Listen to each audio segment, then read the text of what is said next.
Restock ചെയ്തിട്ടുള്ളൊരു 3 piece സെറ്റിൻ്റെ കളക്ഷനായിട്ടാണ് വന്നിരിക്കുന്നത്. ഇത് മൽക്കോട്ടൺ ഫാബ്രിക് വന്ന് ഉള്ളിൽ ലൈനിങ്ങും കൂടി വരുന്ന സെറ്റാണ്.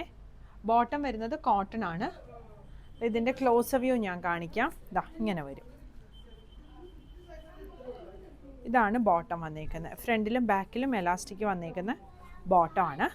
ദുപ്പട്ട സോഫ്റ്റ് ആയിട്ട് വരുന്ന ദുപ്പട്ട വരും. ഇങ്ങനെയാണ് ഇതിൻ്റെ ഫുൾ ലുക്ക് വരുന്നത്. ടോപ്പിൻ്റെ ലെങ്ത്ത് 47-48 വരും. ബോട്ടം ലെങ്ത്ത് 30-39 ആണ് വന്നിരിക്കുന്നത്. ഇതിൻ്റെ ഡിഫറെൻറ്റ് ഷെയ്ഡുകൾ വരുന്നുണ്ട്. ഇതാ ഇത്രയും ഷെയ്ഡുകൾ വരുന്നുണ്ട്. ഇതൊരു മെറൂൺ ഷെയ്ഡ് വരും. പിന്നെ വരുന്നത് ഈ ഒരു ഓറഞ്ച്, പിന്നെ ഈ ഗ്രീൻ ഷെയ്ഡ്, പിന്നെ ഈ ഒരു മജന്ത, പിന്നെ ഇതൊരു ബ്രൗണിഷ് ഓറഞ്ച് ഷെയ്ഡ്. സൈസുകൾ 38 മുതൽ 44 വരെ, 36 മുതൽ 44 വരെയാണ് അവൈലബിൾ ആയിട്ടുള്ളത്. പ്രൈസ് വരുന്നത് 1750.